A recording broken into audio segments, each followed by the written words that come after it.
I want to take you back in time to November 21st, 2016. It's a warm, sunny day in Melbourne, 35 degrees to be exact. It was the hottest day of that month, and in fact, it hadn't been that hot since March of that same year. But as the night begins to set in, a huge storm appears over the city. Dark clouds, rain, lightning. I imagine people thought it would bring them welcome relief from the day's scorching heat. But instead, in just 15 minutes, people are struggling to breathe. Imagine it. Air unable to reach your lungs as your throat begins to close up. Why? They were all having asthma attacks. Now, asthma being triggered by changes to the weather isn't uncommon, but this wasn't just a few people. It was affecting thousands at the same time, most of which had never had asthma before. So, you're probably thinking, how did a storm cause all this? Well, that was exactly my train of thought when I first heard of the term thunderstorm asthma, when I started my research journey here at Deakin. If you've lived in Melbourne for the last decade, it's likely you're familiar with that term. I, however, was not, even though I've lived in Melbourne my whole life, and I've also had asthma my whole life. So learning that my asthma could have been triggered by a thunderstorm this entire time was a very scary thing. I've since spent the last 6 years delving into an enormous rabbit hole to figure out everything I possibly can about this phenomenon. And standing here today, I can confidently tell you that thunderstorm asthma is a thing. But that thing can be deadly. Let's start with the basics. What exactly is thunderstorm asthma? You need 3 things for it to happen. The first, a storm. The bigger, the better. Second, you need a ton of pollen in the air. And third, you need all of this to be happening over an area with a lot of at-risk people. So, if we have a huge storm happening over, let's say, the city of Melbourne that has a lot of at-risk people, and there just happens to be a ton of pollen in the air, you get a thunderstorm asthma event. And that's exactly what happened on November 21st, 2016, impacting close to 10,000 people across the city. And it happened fast.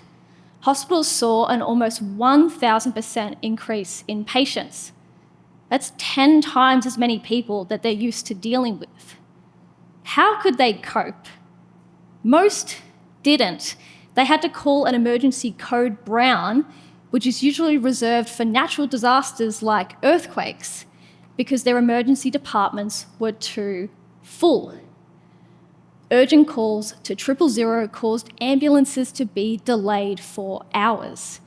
And unfortunately, 10 people passed away from that event, half of them before they had even made it to hospital.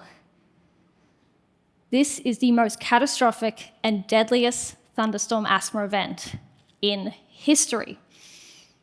But out of all places, why did it happen in Melbourne? As part of my research, I looked into every single historical thunderstorm asthma event since the phenomenon was first described in the 1980s. And I found that while only a handful of countries have ever recorded this phenomenon, one stood out: Australia.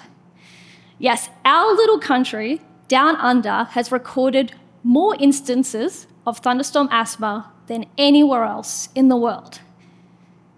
It turns out Australia makes up 40% of all recorded thunderstorm asthma events. But let's narrow that down even further to just the city of Melbourne. It alone makes up 25% of all worldwide events. In some cases, Melbourne has recorded more instances than several countries combined. So, why should you care about that? Because you could be the next person that ends up in hospital. Australia not only has the highest rate of thunderstorm asthma, we also have a high proportion of people that suffer from allergies and asthma, which puts a significant amount of us at great risk. Hands up if you own a puffer like this. Yes. If you put your hand up, like me, you're probably asthmatic, or maybe you just like collecting puffers. It's estimated that 1 in 9 Australians suffer from asthma, and during a thunderstorm asthma event, you're more likely to suffer from severe symptoms that could put you in hospital. But the shocking fact is, asthma isn't the biggest risk factor for thunderstorm asthma. It's in the name, but that title goes to hay fever. Studies from the 2016 event found that you're more likely to end up in hospital if you had hay fever or were sensitized to pollen, as opposed to a history of asthma. In fact, patients that tested positive for pollen sensitization made up 99% of hospitalizations. Hay fever is also more common in Australia. Estimated 1 in 4 people suffer from hay fever symptoms. And there's also a chance that you could suffer from both hay fever and asthma, which could double your risk. I also have hay fever. So, if you're one of the many Australians that have asthma, hay fever, or even both, then you're in trouble the next time one of these events rolls around, which, I'm sorry to say, is going to be a lot sooner than you think, thanks to our good friend, climate change. Yay! And that's for 3 main reasons. First, because of rising temperatures, our pollen seasons are getting longer. Plants love warm, hot, dry conditions so they can produce their pollen. And as our temperatures begin to rise, plants will begin producing pollen for longer periods, which means you're going to get the sniffles and the sneezes for much longer than you would like. Second, not only are our seasons getting longer, but plants are also producing more pollen in general. So not only because the seasons are longer, they just decided they're going to make more of it. In some cases, up to 200% increases. That pollen is also, thanks to pollution, becoming more allergenic, more potent. So your symptoms are also getting worse. And third, thanks to climate change, we're also going to get more extreme weather events. And you might be thinking bushfires, flooding, which does come under that umbrella, but you're forgetting the most important one, thunderstorms, which, if you've forgotten, is a big factor in thunderstorm asthma.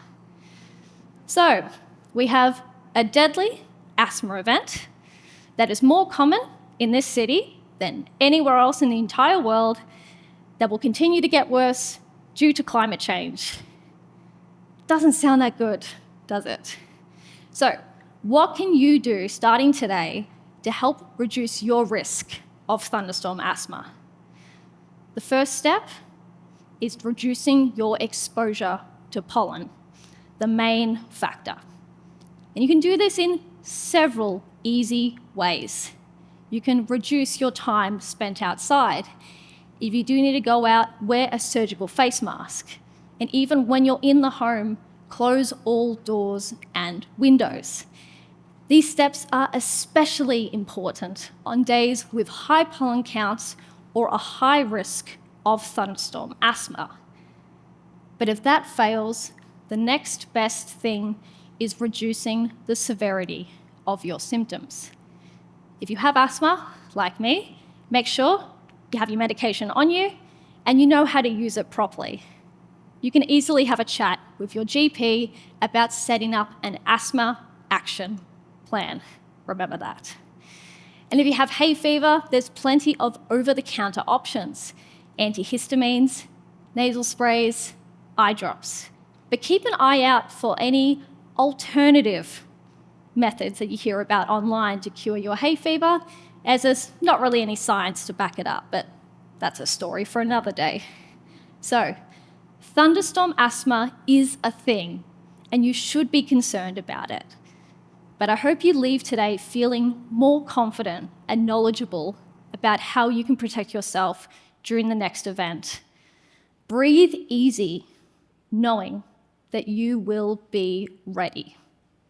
Thank you.